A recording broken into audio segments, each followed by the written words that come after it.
This podcast is sponsored by nobody.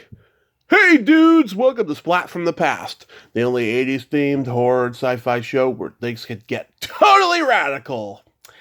Now today I have got a Renaissance woman coming on the show today, Adele Bertei. Adele Bertei, she is just, like I said, a Renaissance woman. She has been a musician. She's been an actress, director, writer. She started out with Peter Laughner in Peter and the Wolves back in Ohio, and then after his untimely passing. She went to New York.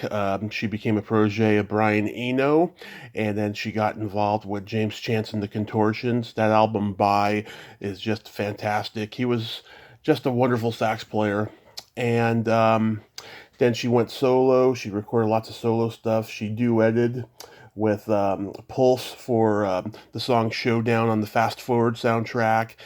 Sparks with Things Can Change Overnight for Bad Manners soundtrack. She went on tour as a backup singer for Tears for Fears. She's worked with Thomas Dolby, and she's had roles in movies like Desperately Seeking Susan and many others, and she has a couple books out. And we're going to talk about all that stuff today. Like I said, she's a true Renaissance woman. I always knew who she was, but when I heard her on Pleasant Gaiman's podcast, The Devil's Music, I was like, she is fucking awesome. She is so nice. She has no ego about all the hats that she's worn. She is just awesome. I got to reach out to her, and I did. And we are going to make it happen today. So yeah, here is my interview with Adele Bertei. Hello. Hey Adele, welcome to the show. How are you today? I'm very good. How are you? I am just spectacular. This is such a great honor. Thank you for taking the time today. Oh, thank you. Thanks for having me. I appreciate it. Oh, my pleasure. So, going back in time, I was reading that you spent like your teen years in foster homes and reformatories, and that you began writing poetry early on. How old were you when you started writing poetry? Oh, wow. I started writing poetry really young, probably around 8 or 9 years old, because I fell in love with the works of Edgar Allan Poe, with his stories and his poems, and poems like The Raven and Annabel Lee. I was just enamored of the musicality of those poems, and started writing very, very young. Do you remember your first poem you wrote? Uh, well, I had a pretty tumultuous childhood, so no, I do not remember the very first poem I wrote. All of that, it kind of just all evaporated in the whirlwind of my childhood. Did you think though that you were going to be a poet? Did I think that? I didn't. I was very confused. I mean, when I was a kid, I wanted to be a number of things. I remember Yeah. there was a period I went through where I wanted to be a pathologist because I was fascinated with why do people die?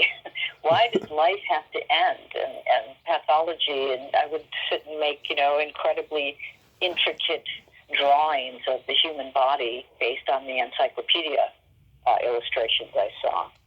So, I would go from that to wanting to be a theater director, to poetry, to all of it. And, of course, music always, because I loved singing. I can totally relate to that. Yeah, there's a million things I wanted to be when I was growing up too. Um, Yeah. yeah. So who did you listen to growing up in terms of music? Oh, wow. I mean, I don't know how old you are, and I'm probably going to date myself, but I was in love with the voices of people like Aretha Franklin and Dionne Warwick, but I also equally loved rock and roll. The Rolling Stones, and I loved Bob Dylan because he was such an amazing poet in song, and the Zombies, and just the garage rock I absolutely adored as well. Like Question Mark and the Mysterians, and so yeah, it kind of ran the gamut. When it came to my tastes in music, I embraced it all. I interviewed In terms of, I interviewed Question Mark. Oh, you did? Oh, how was that? That sounds interesting. Oh my, he is all over the place, that guy. We talked for maybe an hour privately the week before, and then we talked a half an hour privately before we did the actual hour-long interview. That guy is just crazy. He, according to him, he's the greatest rock star that has ever lived and will ever live. A little bit of narcissism there, huh? He definitely, but he's a very sweet man at the same time. You know, Yeah. I didn't have a Yeah. bad experience with that at all. But yeah, he is Oh, nuts. great. That's fun. Yeah, and also too, I'm 38, but I grew up on the classics of all my parents' stuff. So, Oh, yeah. Like jazz or well, no, what type of music? I'd be like the British Invasion and classic rock and all of that. Oh, okay, okay. Tommy, are you based in Cleveland? I am based in Redding, California. Oh, okay. I thought for some reason you might have been an Ohio person.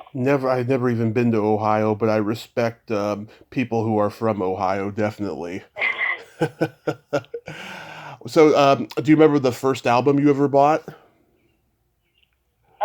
I believe the first album I ever bought was West Side Story. Mm-hmm.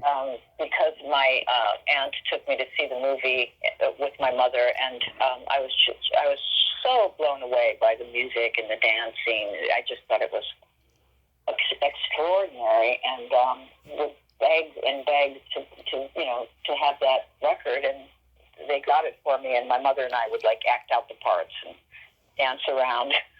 She was a chorus girl in musical theater in Cleveland before she had me, but she gave up her career once she was pregnant. Oh, But yeah, West Side Story for sure. that's awesome. How about your first concert? Very first concert, my goodness. Um, I think it might have been David Bowie. Ooh, Ziggy Stardust and the Spiders from Mars in yeah. Cleveland, which was his inaugural show, I think, when he first came out with that record. And it was phenomenal. I can't remember the year. It might have been 73, 70. I'd have to look that up. I'm very bad with dates. But yeah, that was my very first big rock concert, was Ziggy Stardust and the Spiders from Mars. That came out in 72, and the tour went all the way until July 3rd of 73. Yeah, it was probably 73 then. Oh, you're good with the dates. Awesome. Yes. What was guitar your first instrument? It was, and I never really, it never kind of stuck, because I think that, like, psychologically I was very, I was thrown by Peter Laughner's death. Mm-hmm. And I played a bit when I got to New York. When I joined the Contortions, I was primarily on the organ, but I did play guitar on a couple of songs like "Contort Yourself," and Yeah. and after that, I didn't use it so much as a songwriting tool or a performing tool. Occasionally, but I never really stuck with it.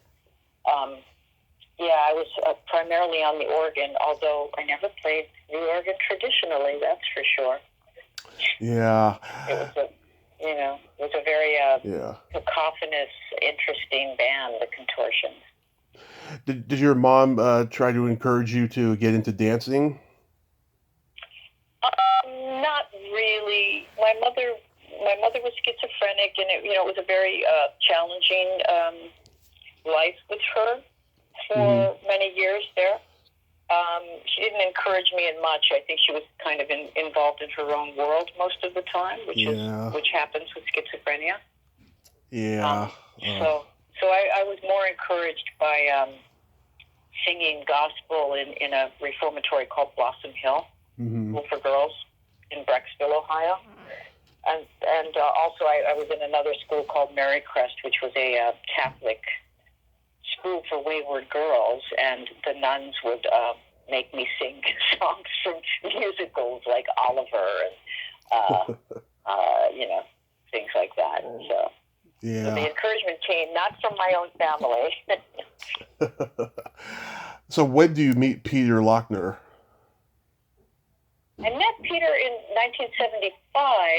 I was singing with a band that was allowing people to get up and sing songs in a Cleveland Heights restaurant / bar, and he saw me singing and introduced himself, and then our friendship kind of started from there. He was a legend already in Cleveland, and I knew who he was, so it was quite formidable to meet him and actually have him compliment me on my voice. It was very exciting. Yeah, so he saw something in you, and he wanted you to join the Wolves, and it was just like that. He didn't have the Wolves. We created that band together, and we actually became roommates, and we had quite a friendship, which is recounted in the memoir I wrote called Peter and the Wolves. Right. And we were pretty close, and almost up until his early passing. And he had just left Perubu at the time. He had been, after leaving Perubu, I believe he was in a band called Friction with two women, Sue Schmidt and Debbie Smith, who were Akron musicians. And it was very rare for women to play rock and roll in those days, you know. This was 74, 75 when he was playing with Debbie and Sue. And I remember seeing them once and just being bowled over by the fact that there were women on stage playing instruments. This was very unusual for Cleveland. Yeah. Peter was always very supportive of women musicians. Yeah. Yeah, it's funny. I talked to Chris Butler from the Waitresses. He was in a band called the Numbers Band back then. And he told me Ohio had such a magical rock scene because, you know, you had such diverse groups like the Raspberries and the James Gang, and Devo was just starting. Yeah. Devo actually opened for the Wolves once. Oh yeah. Which was interesting. Yeah. Did you get those guys right away, or did it take a while? I thought they were a fun novelty band, you know. I had no idea that they would become as successful as they did, but I was happy for them. Yeah, they're a band on a mission. Yes, definitely. Oh, that's so cool. So after Peter sadly passes away, you moved to New York, right? Yeah. And you meet Brian Eno. Yeah, that was during my Contortions days. Brian needed an assistant. He needed a personal assistant, and the guy who created the Mud Club, Steve Mass, he actually co-created it with a woman named Anya Phillips. And Steve suggested me to Brian. So I started working with Brian and taking him around to see the what we would eventually call the no wave bands, as opposed to the new wave. And he was kind of blown away by what he was hearing and singing, which evolved into him recording the No New York record. Yeah, I mean, were you a fan of his work already? Oh, yeah, definitely. I mean, Roxy and then his solo albums, like Taking Tiger Mountain, and I adored him, so it was a thrill to work for him. He was a really lovely guy to work for. To just be influenced by, because he could pick up any object on a table and make music out of it. Like he would fold a piece of paper and put a rubber band on it and just tap it. I mean, he was so extraordinarily creative, and he was always generating ideas and music, and very, very fun to be around. I put him in the same category as like Todd Rundgren and Giorgio Moroder as these, subversive, nonconformist, genius musicians that impacted popular musician in ways that the general public will never understand unless they collect, their work, because it's not mainstream. Right, exactly. Yeah, the innovation was, and it's interesting because right after he worked with us on No New York, he ended up working with David Bowie on the brilliant, what they call the Berlin trilogy, which was, it just seemed like such the smartest and most creative trajectory, because Bowie was very influenced by him as well. Yeah, I think he's kind of underestimated, like you said, in culture, in musical culture, in terms of the huge influence he had on a lot of musicians. Absolutely. He even produced Devo's first album. Yes, that's true. Yeah. Yeah. So with the Contortions, yeah, I mean that album by is so awesome. Chance, he's such a fantastic sax player. I think that the Contortions kind of opened the door for bands like the English Beat. Mixing the kind of jazzy saxophone. With you know kind of rebellious music there. Right. Yeah. Yes, there was another movement of music in England, like Rip Rig and Panic and bands like that were also kind of following bands like the Contortions and DNA, where they were using very, a lot of dissonance, but funky pyramid structures. Like the foundations were very rhythmic, but the polyrhythms were just kind of nuts. Mm-hmm. And I always thought that movement was very interesting as well. Yeah. Did you guys ever play in the same places as the Flesh Tones? Well, we were all playing the same places. We were playing CBGB's and Max's and Garage and some of the art spaces in New York. So, yeah, the Flesh Tones, I remember seeing the Flesh Tones a lot at playing at CBGB's. That was kind of, I believe that might have been their home base, or where they played most frequently. Yeah. Yeah, because I talked to Peter Zariba a couple of years ago, and he was telling me just how wild and crazy that time was, Oh, yeah. It was amazing. That was like... I think what was most... Go ahead. Okay. Okay, I was going to say, what was most fascinating about it was how many women were involved in that scene. Yeah. Which hasn't really... people honor it and talk about it, like Thurston Moore has spoken at length about that, and several other writers and musicians, but nobody's really written about it yet. I'm working on a book about that right now. Awesome. But there were women coming from all over the world to New York to play music, and a lot of it was due to the fact that Patti Smith was the catalyst, She came out at a time musically that where women, if you aspired to do music, your role, who could you see that was a mirror? No one. There was Olivia Newton-John, and I love her, but we didn't, aspire toward that type of singing, or Carly Simon, or women like that. And Patti Smith came out with this incredibly androgynous look and this music that just broke down all paradigms of rock and roll before it. And she was kind of like the Pied Piper, and women were coming from all over the world. There was Malaria in Berlin. There was Lizzie Messier. There was the Au Pairs. Lizzie was from Paris. And not just in music. Women were, making visual work and films, and Nan Golden and Vivian Dick, and Kathy Acker was rewriting the canon in this most absurdist kind of sexed up way, and it was just such a fertile. It was the first women's revolution in art, I believe. Happened in New York at that time. I agree, and also Andy Warhol was going on at the time too, and he had, he was. I think he was empowering women. I don't know that that's true. He had a very different take on women. He loved glamour. Mm-hmm. Warhol was all about glamour, and he did get heavily involved with Jean-Michel Basquiat. But I remember when we would play Max's Kansas City, they had a back room on the first floor. The performance space, the stage, was upstairs, and downstairs there was a bar, and then if you went towards the back, there was a very private VIP back room. Mm-hmm. And Warhol used to hold court back there. There was a long table on the left, and he would, be there with his superstars and anyone that he found, fascinating at the time. Right. And because the No Wave was taking on steam, with bands like Lydia Lunch and Teenage Jesus and the Jerks, the Contortions, etc., they would let some of this into the back room.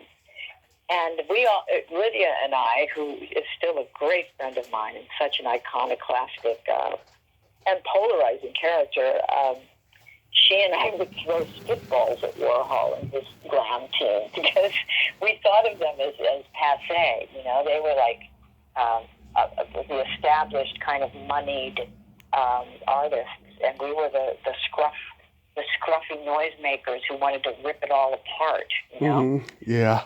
and reinvent the wheel somewhat. So yes, Warhol was around, but it was a very, very different scene that was up and coming. That was getting the attention at that time. And it was also pre-AIDS, everyone was practically fucking in the streets, right? Oh, totally. I mean, yes, it was a very free sexual moment in New York City. And that was also wonderful. I mean, yeah. Some people did identify as gay, but a lot of people didn't identify at all, and it was a very sexually fluid scene for the most part. And I talked to an actress. She used to hang out at Studio 54, and she told me one time she was in the alley and she saw a guy and a girl give each other golden showers. Oh, boy. Yeah. Well, there was a lot of things going on at that time. There was the Hellfire Club, and I mean, it was a very sexually active scene, and anything could be indulged in. Mm-hmm. Not for a price. Not for a price. Yeah. Yeah. So did you just leave the Contortions and decide to move on? Well, yeah, I'm writing about that in the book now, but I did leave the Contortions and I started doing solo work I would create backing tapes and then get on stage, sometimes with my guitar, doing a combination of singing and kind of agitprop poetry. And also got involved in the independent film scene downtown, and went on my first tour of Europe with Scott and Beth B and Lydia, playing in Berlin and Amsterdam and some places in the Netherlands. And so, yeah, I was doing a solo thing for a few years there before I started my own girl band, which was called The Bloods. Right. I mean, they were groundbreaking. They were like the first, out lesbian band, right? Yes. And, people were either scared to death of us or they loved us. There was no gray area with the Bloods, There was no... but we... Like the audience, did audiences ever boo you guys for being out and all that? No, not at all. I mean, the people that were against us were guys that in the music industry who didn't want to really help us out. Yeah. We were just too authentically ourselves, and it was a very homophobic time in the music business and the entertainment business. Yeah. We were in the closet, deeply in the closet. We were not. Yeah. I love that song, Button Up. It's got this, funky, laid-back groove. I like it. Where did that song come from? We wrote it together, and when we went over to play in England, we met the Au Pairs in Berlin, because the Bloods did a very cool all-women's music festival called Venus Weltklang. And so there were women's bands from all over the world playing this festival, and I really hope they'll re-release that record at some point. I know that there's also video, but it was a phenomenal festival, the first of its kind. And we met the Au Pairs there, and then they invited us to come play with them in London. And then the manager and the Au Pairs had a record label called Exit Records, so he decided, Martin, the guy who ran the label, decided to get us into the studio to record Button Up. Mm-hmm. I like that. One of the covers of the 45s, it's like a picture of pants being buttoned up with a belly button showing. Is that yours? Yeah. It's not my belly button, no. Okay. It is not. Okay, I have a belly button fetish, so I had to ask that. What? I shall not reveal the identity of the belly button. Sorry. Okay. What was the music scene in Germany like in those days? Um, there were a few interesting bands, but I think the most fascinating was an all-girl band called Malaria, Hmm. with Bettina Koster and Gudrun Gusch, who is now still a huge figure in the electronic music scene in Berlin. But they were a very interesting band. They would come on stage and they all wore these like gray button-up shirt uniforms, matching uniforms, and it was very militaristic. Hmm. But also quite innovative and sounding like just inimitable, sounding like no one else. I thought they were the most interesting band. I can't really recall much else that was going on in Berlin. For the most part, it was more visual art that I saw in Berlin, like a lot of queer artists, gay men doing work, and filmmakers like Ulrike Oettinger doing these incredible surrealist films, Rosa von Proheim, people like that. So yeah, I didn't really hear a lot of innovative music at the time, except for Malaria. Yeah, maybe what's his name? M was around probably. M he's a French artist. I don't really remember seeing him in Berlin at the time. I don't know how old M is, actually. My friend Gail Dorsey is playing bass for M right now. Oh wow. Yeah, he has a new record out, and she's playing bass, and she's living in Paris. And the new record is quite stunning. I love it. Have you heard it? No, I'll check it out. But Yeah, Matthew should. He's wonderful. I really like his work. I didn't know he was French. I thought he was German. Maybe he is, and he just lives in France and speaks fluent French, perhaps. Yeah. Yeah, you could be right. So how do you get signed to Geffen and then working with Thomas Dolby? In a nutshell, there was an A&R man who started working with Geffen from the inception of the label, and I knew him from the music scene, and he had heard me sing and do my solo thing, and he wanted to take a chance on me. So, and this was after the Bloods had broken up. And so I did a few demos with my co-writer, Brenda Alderman, who was the bass player in the Bloods. And they were very funky, wonderful pop. I thought they were good. I mean, they were good enough to get me a deal. But then as soon as I got signed to Geffen, they made me separate from her. It was kind of it was a big shit show. I'm just going to be very honest about it. I'm sure. And I go into detail about that in New York. But yeah, it didn't work out, unfortunately. Thomas wanted to work with me, and I loved working with Thomas, but the A&R man took the tapes away from Build Me a Bridge. He took them from Thomas and had a New York person remix them for the dance mix without even speaking with Thomas about it. And Thomas was furious and didn't want to work with Geffen. But I ended up working with Thomas on his album, The Flat Earth, and doing Hyperactive with him, which was very successful. Oh yeah, that's a great song. That was his follow-up to She Blinded Me with Science. Yeah. It was a huge hit in the UK, and I don't think it did as well here, but we did the Old Grey Whistle Test, and it was a fun experience working with Thomas. He's a very, very talented guy. Oh yeah, it's funny. Last year when I interviewed Bruce Woolley, he told me that during their Camera Club days, they went to a pub and they saw Gary Newman on stage, and Thomas said, "You see that bloke there? That's who I want to be." And when you get right down to it, right, they're both very innovative and very technical with the synth pop, right? But they're two very different guys. Gary is more he's more dark, and Thomas he's just silly and absurd, with his lyrics and his music videos and everything. But they're both very innovative.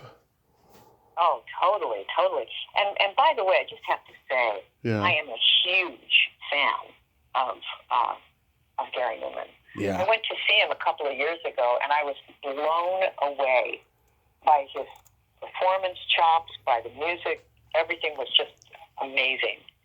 And I think he's so talented, that guy. And I'm glad that he's still going. You know, his newest record, Intruder, is really wonderful. Yeah, it's almost frightening to think, though, he went years and years without playing Cars on stage, you know, the song that he's known for the most. Yeah. Well, you know, it's hard. I'm sure it's hard for artists when they have a hit like, you know, Cars or whatever, Yeah. to have to be repeating that same work over and over endlessly. And but, you know, that's what the fans want, and that's part of the price of being successful, you know? Right. And I mean, he did other great songs like, you know, Our Friends Electric and stuff like that. Yeah. You did. You worked with Sparks on Things Can Change Overnight for the Bad Manners soundtrack. How was working with them? It was interesting. I had a bit of a reputation. Uh-huh. Like, I had gotten into a physical altercation with my new producer that was supposed to be producing my record for Geffen. Right. In England, I was holed up in a little hamlet with this producer and a Fairlight computer. And there was a lot of parties and drinking and no work being done. And at one point, anyway, it turned into a physical altercation with this guy pushing me, and I fought back, and I was dropped by Geffen, and I was considered like, you know, difficult to work. Difficult to work with. And, yeah. Yeah, very difficult to work with. Crazy. I mean, all the things they throw on women, you know, when we fight back. Yeah. So, what eventually happened is this reputation spread like wildfire, and Sparks obviously loved my voice, but they were testing me. Mm-hmm. And during that recording, they made me sing one specific note that was a very, very, very high note, probably based on what I did with Hyperactive. They made me sing it more than, I think it was 60 or 70 times. And they did it just to try and provoke me. They wanted me to throw a chair through the glass studio window or something, but I wouldn't go for it because I could sing the note. I was nailing the note every time, but they were just trying to provoke me. And I'll never forget that, you know? And it was unfortunate because I liked their work. But I don't like them as guys, as people. Yeah, I was wondering why you weren't interviewed for their documentary that just came out. Now I know. Well, you know, it was only that one song, honestly. Yeah. So, did you have a better did you have a better experience with Pulse for Showdown? Oh, that was great. You know, that was fantastic. Yeah, I loved doing that. Wonderful. That's a great song. Yeah, I grew up watching that movie Fast Forward, and I always liked that song. Yeah. Years later, you went on to tour with Tears for Fears on the Sowing the Seeds of Love tour. How did that come to you? When I was dropped from Chrysalis, and there's a Me Too story in there that I'll be telling. I don't want to go into it too much now, but when I was dropped from Chrysalis, the publicist at Chrysalis is still married to Kurt. And I was asked to audition. She talked to me about auditioning because they were about to go on tour. So she hooked me up with Kurt and Roland, and they brought me over to London for an audition as a singer, and that's how that came about. It was just such a lifesaver at the time because I had been dropped unceremoniously from Chrysalis, and it worked out really, really well. I loved touring with them, and it was quite exciting to, you know, open for people like Bob Dylan in Argentina and, you know, be on the same stages as the Eurythmics and Annie Lennox, and just a whirlwind tour. I was on tour with them for 9 months. We had a couple of breaks, but they weren't substantially long breaks.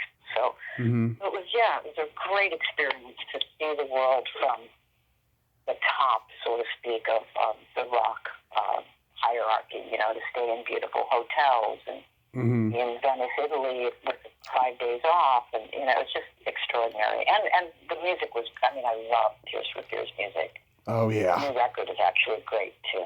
Yeah. Oh yeah. And, Eurythmics, that must have been their last tour before Annie Lennox went solo. Yeah, I believe it was.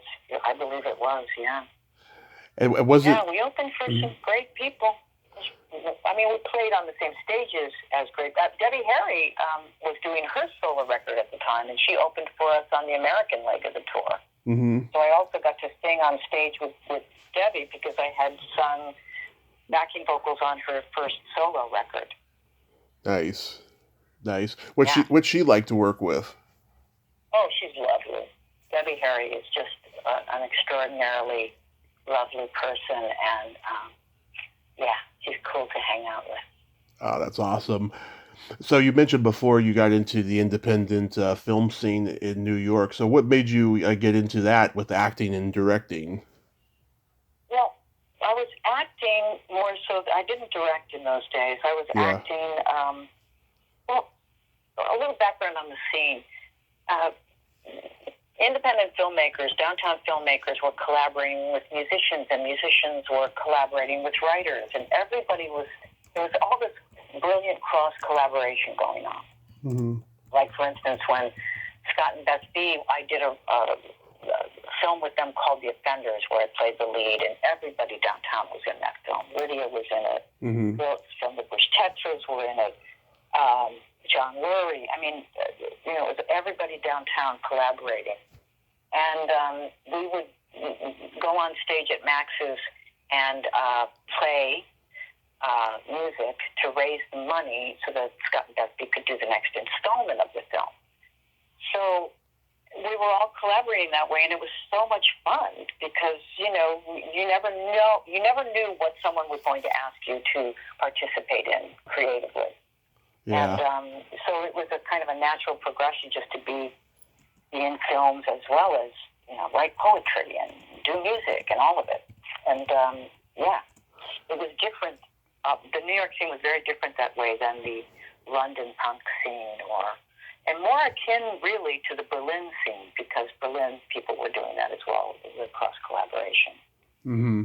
Yeah, that was at the time of like Liquid Sky and Jim Jarmusch and Smithereens and all those very innovative indie New York films.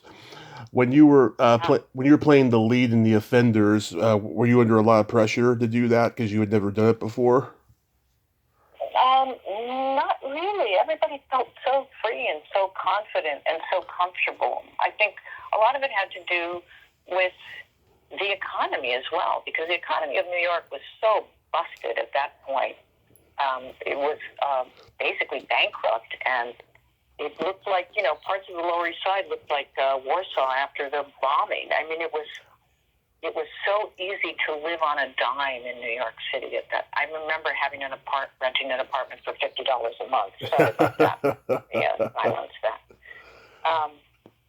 So you could live very, very, very cheaply and just be an artist. Maybe work one day a week. Some people would work at a coffee shop. I worked at the Strand bookstore for a bit, but very soon was able to support myself on doing gigs and performances, and people paid much more then to bands in the scenes than they do now, which is just like mind-blowing what's happened to the world of music and to its performers and where we are now politically in this country. And right. I feel very sorry for young artists who have to, basically work a corporate job and live 6 to an apartment. Yeah. How on earth can anyone create art in that way, unless it's corporate and it's branded art? So it was a very, very different time, and it made people feel confident to take great risks because we didn't need the safety net that people need today. I mean, yeah. our economy it's just disastrous right now. And they keep saying, oh, the economy is so great. Tell that to a family trying to, buy food for their children when inflation has almost doubled the prices of rent. And, I mean, it's just crazy. Yeah, I mean, I've been to art galleries and I've seen works of art that I should like, but I think I would like it more probably if the person who created the art, probably didn't have a corporate job and was, scrounging to make money, you could just tell that, the artistry is forced because the person doesn't have enough time to perfect it. Right, right. Well, if you look over the history of great art, probably 85 to 90% of the artists we love historically, they didn't have master's degrees. They weren't molded in the realm of academia, Yeah. And there's something going on with academia right now that's also very dangerous, Right. the cancel culture and Oh, calling people out on social media. I mean, it's turning America into such an ugly country, such a vindictive, shaming, bullying yeah. culture, which is just so unfortunate, because Yeah. the people that are doing it, a lot of them are people from academia who are supposed to be teaching young people how to be in society, and it's just so ugly. I hope we can turn a corner with it. I wonder how long we continue. Oh, I hope so too. I mean, I've never seen so much tribalism in my life and just crazy Yeah, things happening in the news every day. Ugh, It's yeah, it's weird. Uh, it really is. Yep. when you were in Born in Flames, a young Catherine Bigelow was in there. She's from my hometown. Oh, And, is she? Yeah. yeah, well, Nice. she's from Palo Alto, but I'm from San Mateo, but it's the same county. But Yeah. I have a lot of respect for her, and Eric Bogosian was in it too. Yeah. Did you Yeah. did you work with those two? Oh, yeah. I mean, I knew them both in those days. I haven't stayed in touch with them. I did see Eric several years ago. He was doing a reading with Jerry Stahl Hmm. downtown at the LA Public Library. This was many, many years ago. I always liked Eric. He's a great guy, and Jerry and I are friends. Jerry lives here in LA, and he's got a new book coming out. I'm going to plug it. It's called 999 NEIN. Hmm. Jerry went on one of those tourist expeditions of concentration camps in Poland and Germany and wherever else they may have been, and wrote a book about his experience, and it is just unbelievably amazing. It's like the way they've turned, Yeah. the Holocaust into a tourist attraction is quite extraordinary. He really breaks it down in the book, and it's like a combination of pathos and biting satire. Oh, I gotta check That's that out. coming out. It's coming out in July. Awesome. Jerry's great. And how about God? You were in one of my favorite movies of all time, Desperately Seeking Susan. I was in it for 5 seconds. If Yeah. you catch me in the jail cell with Madonna. Yeah. Yeah. Susan Seidelman was one of the first female directors, too, to have success. Yeah. No? Smithereens. People Yeah. forget that. Yeah. Smithereens was great, too. Yeah, I think Desperately Seeking Susan is a better movie than most people think. In 2020, I reached out to the two producers. They weren't very nice to me, but then I talked Mm. to Mark Blum. He said no at first, then yes, and then he died of COVID right after. Mm-hmm. And then I talked to the guy who plays the boutique owner in the movie, Jose Santana, and he was cool. Mm-hmm. He had great stories about being on that set for those couple of days that he was in it. Right. Yeah, it was a great movie. Really. And I'm pretty sure Susan acknowledges the fact that she was very inspired by a film called Celine and Julie Go Boating by Jacques Crevet, Hmm. a French filmmaker. And that's another thing about the downtown scene. at the time, which Susan was also a part of, we were all so influenced by new wave cinema as well, you know? Oh, yeah. And we were all kind of reading the same books and watching the same films. It was just such an exciting time. Yeah, I mean, I think the movie really captured Greenwich Village at that point in time in a nutshell, you know, Yes, definitely. with the punk Yeah. scene and, like, you know, the Magic Club and all that stuff. Yeah, definitely. How did you get involved with Women's Stories of Passion? I had made a teaser trailer I directed for a film that I wanted to get financing for, called The Ballad of Johnny Jane, and it was probably about a 4 or 5 minute teaser, and I shot it in black and white, and Holly Woodlawn was in it, Amanda Plummer was in it, Mm-hmm. and it was a very cool little film, and I had a feature script for it, but it was all women. And this was in 1993, I believe, I directed that, and that was still a no-no in the industry. To try and get a film going that was just primarily, well, all women, and it was also gay, it was queer. Yeah. So I couldn't get arrested with that, but a woman named Elisa Rothstein, who was the executive producer on Women's Stories of Passion, saw the teaser and invited me to direct for the series. Nice. Yeah, I remember watching that show in the 90s. You know, I didn't get it then, but I get it now, you know.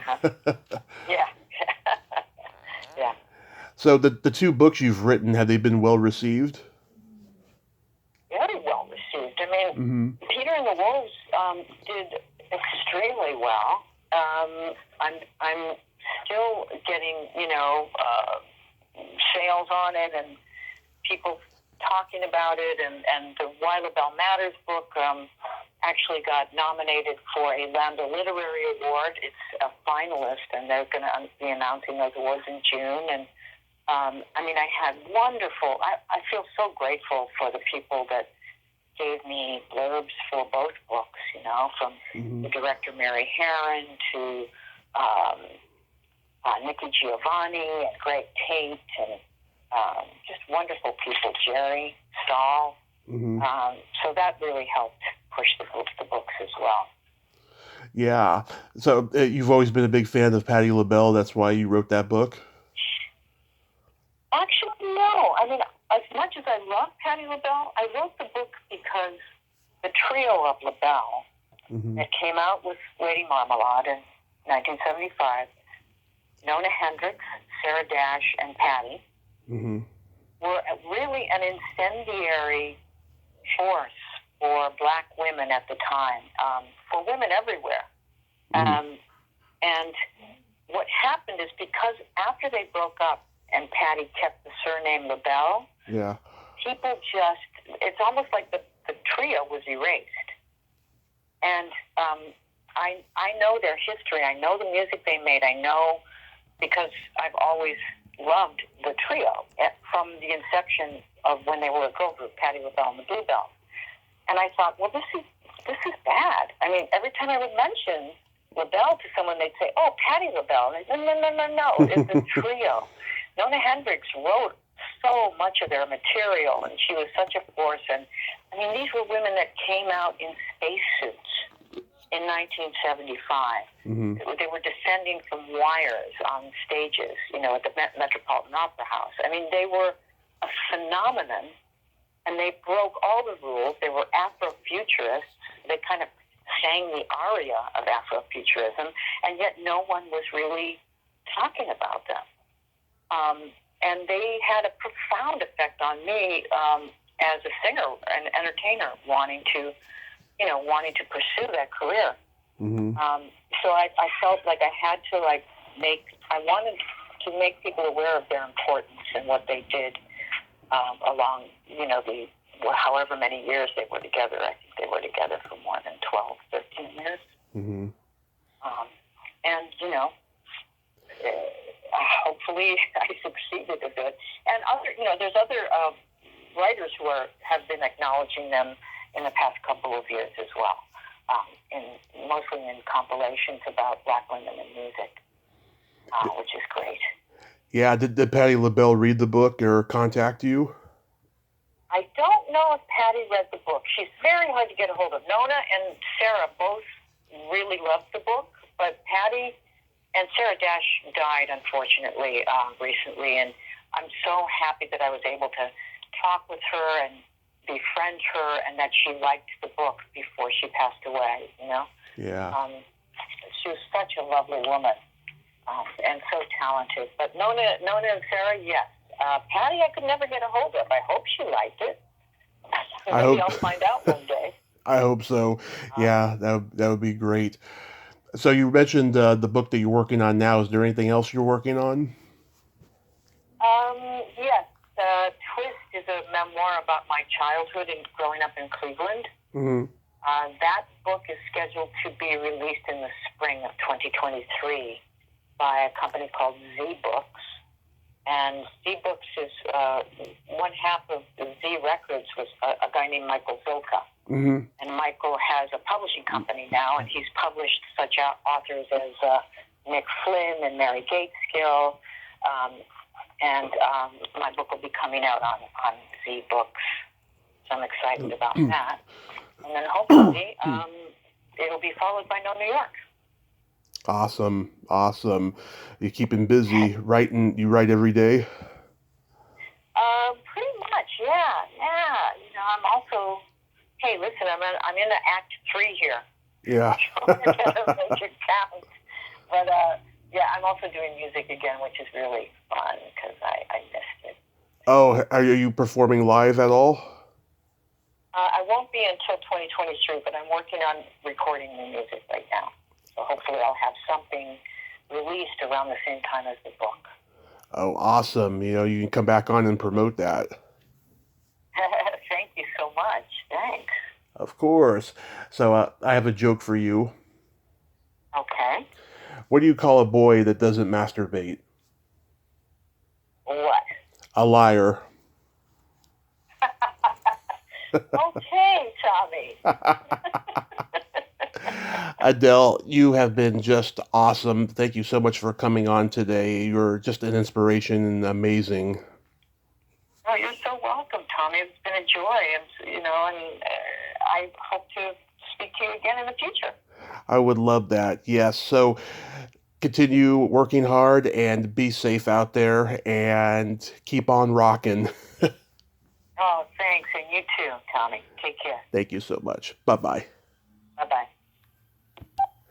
Well, there you have it. Adele Bertei. Ain't she a sweetheart? Oh, what a great lady, huh? That was just a great conversation. She looks back with pride of how she got here, and I just think she's an amazing inspiration to all women out there. Well, until next time, this is Tommy Throwback Kovac saying there's no shame in living in the past because the present sucks. Later, dudes.